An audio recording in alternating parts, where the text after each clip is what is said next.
Major funding for Discovery Road brought to you in part by the Sangre de Cristo National Heritage Area, with additional funding from the National Park Service.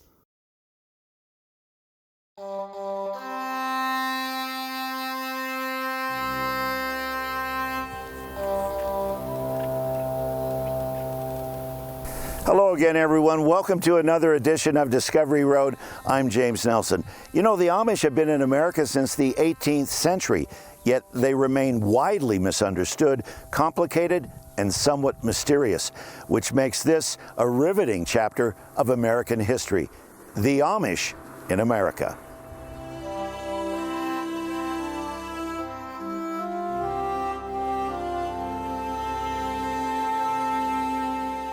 The sprawling San Luis Valley has always been an attractive place for people to build and create settlements.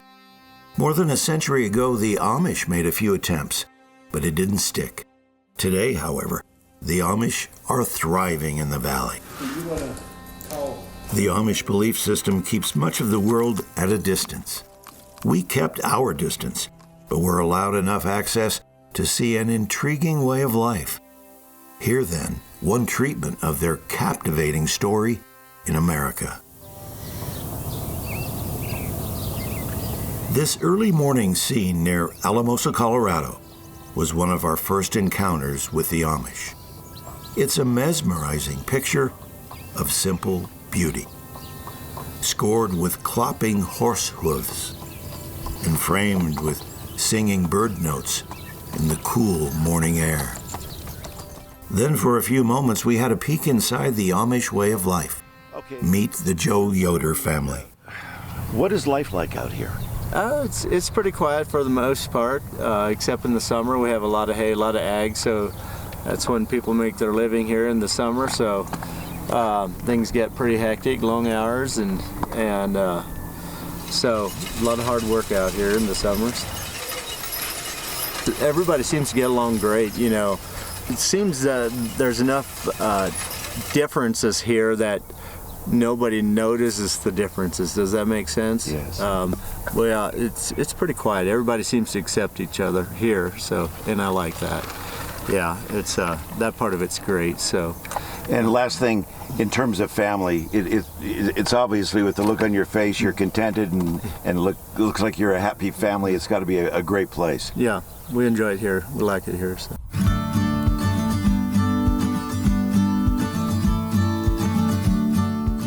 The simple and beautiful sight of a horse and buggy. It means they do not own automobiles, but they do use cars and trucks with drivers, like Ed Steinoff. There are basically three cultures here in the valley that are intertwined. You've got a strong Mormon influence, very energetic and honest and hardworking people. Then you've got the descendants of the early Spanish colonists that came here when it was part of Mexico, and now you've got the Amish culture mixed in there, so it can be quite a contrast.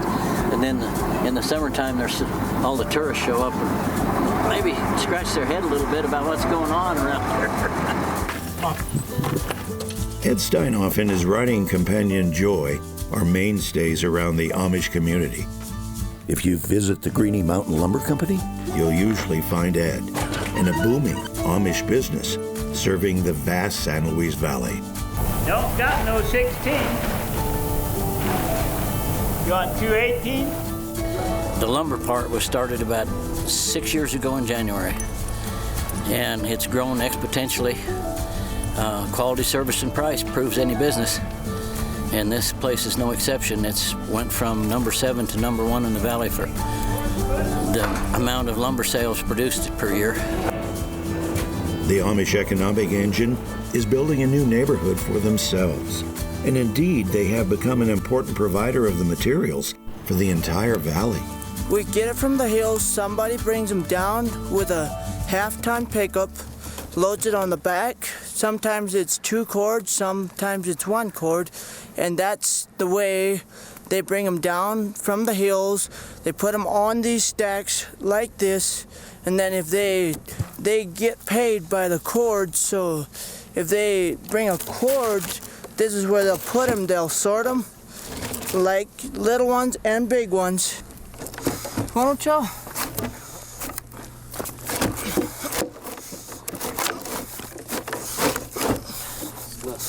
Oh yeah. I think that's all for that one. It looks like such a beautiful lifestyle to live here and work here. I just wanted to ask you about that. You look like you enjoy it. I do. I really enjoy it. This is one of my favorite things to do with logs is bunk them, send them out, and know they'll get used for good things, you know. Eli Mast is originally from Ohio, but once he visited this valley, he fell in love with it. And for business, a perfect union. The locals have really accepted us. A lot of us are into the building industry, and that's what I do. I do timber frame structures and stuff like that. I've got a sawmill that's part of that. And there's a need for building, like pole buildings, and when some of us have been doing windows and metal, like pole barns and that kind of stuff, hay sheds, horse barns, houses, that's what we're into, and there's a lot of, everybody's accepted us. But lumber-wise, we always come over here to Greenie or Skyline Metal. Amish are always fairly good, easy to work with, and they bring a lot of business to the valley. Listening to them, they'll mix English words with German words in a conversation and probably don't even realize they're doing it. Steinhoff is not only a driver for the Amish, he's a neighbor who considers them among his closest friends. It's a tight-knit group of people, very generous, very kind-hearted, and very honest. I've enjoyed working with them and for them because you don't have to put up with a lot of nonsense. You get paid on time and you get paid well, and they'll go the extra mile for you. We're going to stop at the local Amish saddle and harness shop, which, like all of these Amish businesses, it's a success story in its own right. They've all started from scratch with hardly nothing, one person and some hard work, and they've all grown into very successful and far-ranging businesses. The metal shop, the truss shop, the lumber yard, all deliver within a 200-mile radius of the valley. Mr. Lloyd. Good morning. I'm going to shorten it just a little bit from what it is. Probably we wouldn't have hurt. room for stretch again. Yeah. Something putting a lot of pressure on there? Well, it's the battle between the no rear end at all and the belly push down. But I was raised in southern Iowa, and then we moved to Michigan, and I was there for 17 years. You like it here? Well, a lot of it. I don't care for the winds that we get.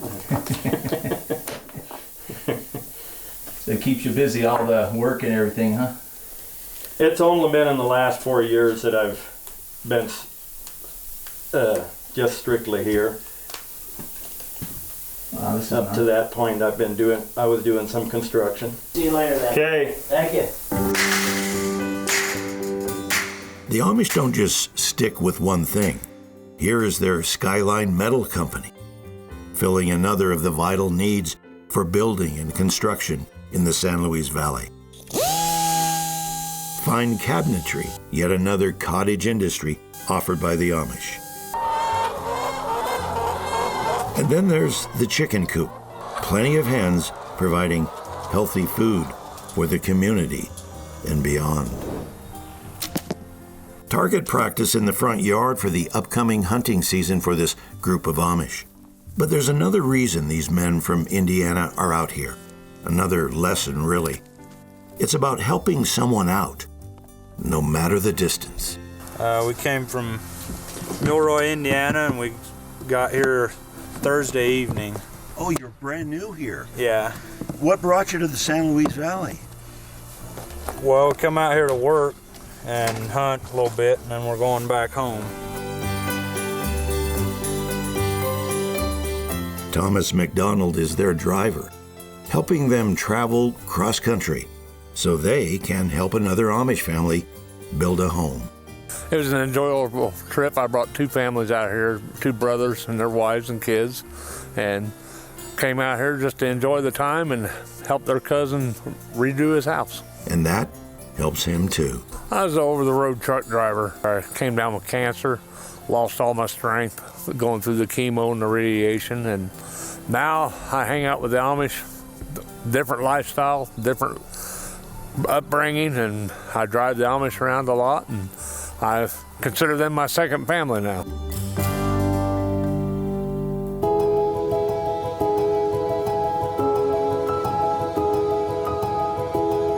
Our chance meeting was out on the highway, an Amish man pedaling away, but delighted to pull over and chat with our camera crew. Hey, how are you? How y'all doing? Hey, can I talk to you for a sec? It's such a beautiful day for a bike ride. Yeah, that's what it's all about. Yeah. Out on a joyride. I'm James Nelson from Utah. So I see that. Yeah. From here, yeah. Yeah, what was your name? David Yoder. David Yoder. Yeah. Well, we're doing a show about the Amish in this great valley, and we're learning, an awful lot about it. How is it to live in this valley with different cultures, whether it's Hispanics, Dutch, Mormons? What is it like for the Amish to live here? No, they're all friendly. We're all friends here. Yeah, no, we have really good neighbors in the area, and my neighbors are Mormons, but really, we're good friends. I'm actually out today meditating about a sermon that I'm going to do tomorrow in church. So yeah, I've got my Bible here, and I've got my water jug, and well, I don't want to interrupt that, but I can tell you that you stopped and kind of gave a little bit of the sermon by just giving us a few words, which we respectfully appreciate. A few minutes on the side of a road with a man who turned out to be an Amish minister. The church, you know where Varieties, Bontrager's Variety Store? Yes. That's where church is going to be, so if you want to, take pictures of the buggies and all that stuff. We'll do that. They'll all be gathered. And I hope I can see you in the morning. I mean that. Well, what time does church start? 9 o'clock. Yeah. You got a deal. Are you a minister? Or yeah, I am a minister. So, okay. Yeah. Well, thank you very much.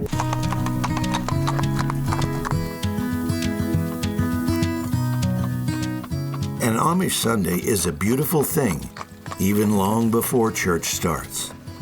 We perched ourselves near where their Sunday service was going to be held and just watched. The iconic buggy, a prancing horse, and an Amish family snuggled inside, gliding by, tossing us a few waves, and of course, the whinny of a proud horse at work. The Amish meet in their homes for church, rotating every week. We were allowed to videotape inside this home before their service. Empty benches and Bibles awaiting the people and their day of worship.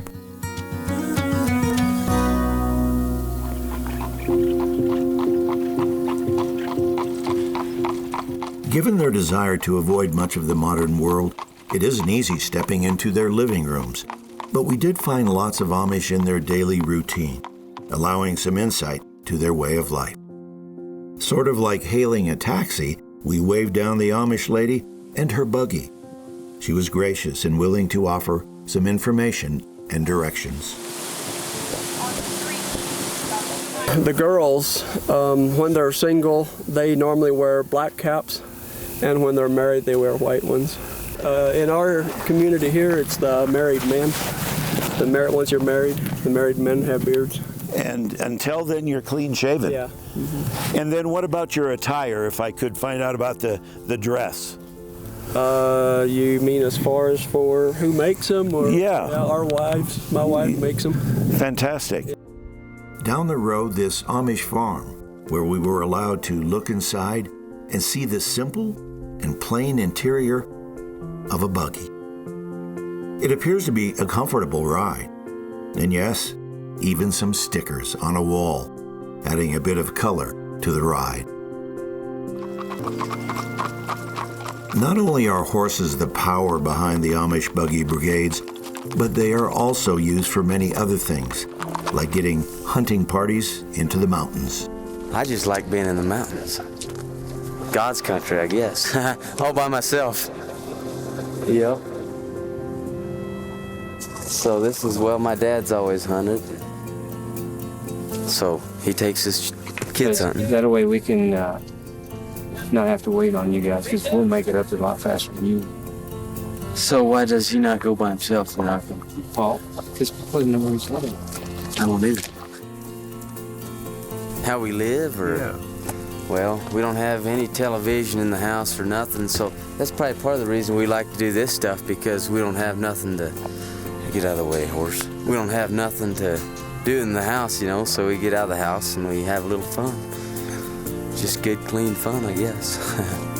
Yep. Here's an Amish family and a driver getting ready for a day or two in the nearby mountains. It's a picnic-like atmosphere. And then some directions on where everyone will be meeting. And don't turn at the Rio Grande Reservoir, and you go clear to the top and pull off the top, and that's where you're going to stay. Top of the pass. Clear at the top. Yeah. Okay. Yeah, that's where you'll stay. Amish farming means no tractors, just big, beautiful workhorses like this group. The scene is a postcard. Well-trained teams performing in the field, just as their handler wants it. Harnessing the power of the horse, it's an earth-friendly and pastoral scene.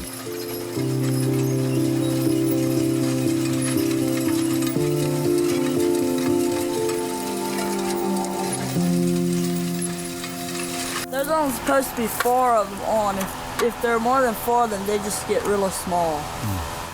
The Amish allowed us to step inside this greenhouse for a look at their crop of tomatoes. Oh my goodness, what a bountiful sight.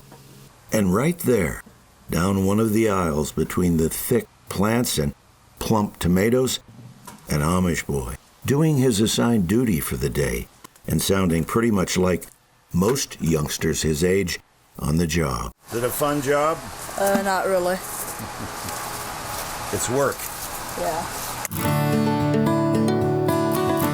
The Amish children we discovered in the San Luis Valley seemed just as curious about us and our cameras as we were to understand what their lives might be like. A pint-sized version of the big black horse and buggy units, these children dressed up in spiffy uniform clothing, on time for a day at their country schoolhouse.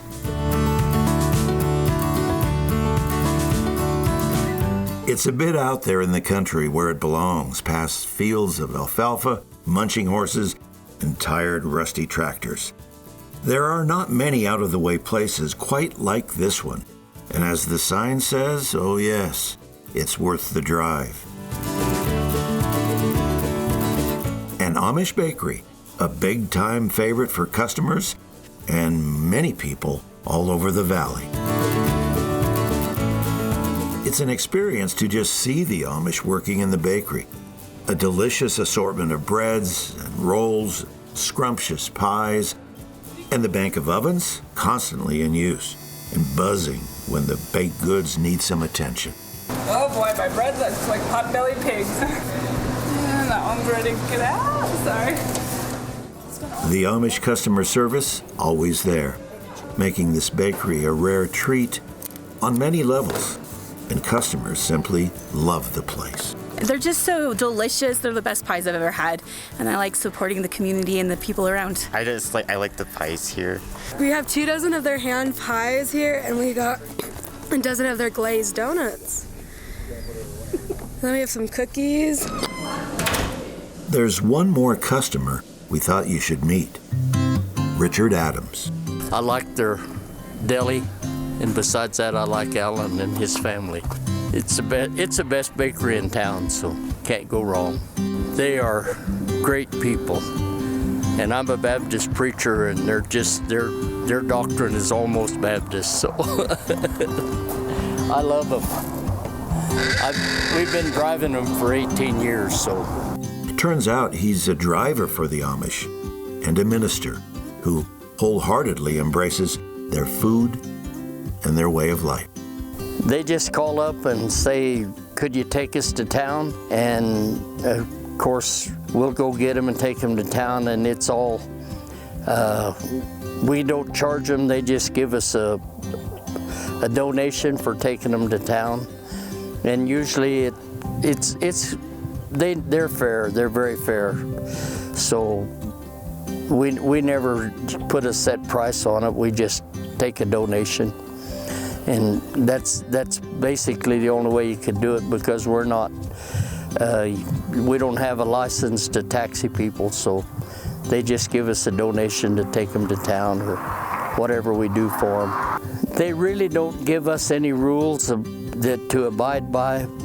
We respect their beliefs, so we personally won't smoke in the car, and we won't listen to music that we think might be offensive to them. And I can't speak for the other people, but my wife and I are very conscientious about not doing anything that would be offensive to them. Of course, being very strong believers, we kind of have the same values as the Amish do. So I'm a Baptist pastor, and so I would like to think that I have the same values that the Amish do.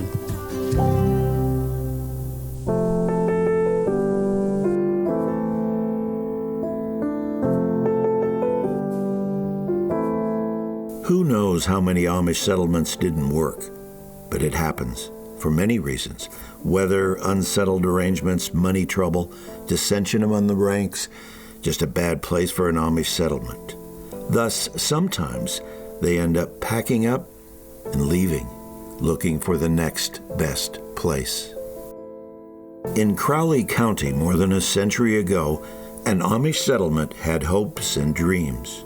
Sugar beets, cantaloupes, and other crops were on the menu. The area was promoted as a garden spot. But the settlement got into some bad irrigation water. The water carried bacteria that causes typhoid fever. Families began to pack up and move out. September 15th, 1911, Eli Hochstetler's 15-year-old daughter Sarah died of typhoid fever. She was buried in the local cemetery. Eli held on for a few years, but on March 18th, 1915, he held a public sale, sold most everything he had, and moved his family to Oklahoma. For the handful of failed settlements, there are a great many success stories in vibrant, thriving Amish neighborhoods.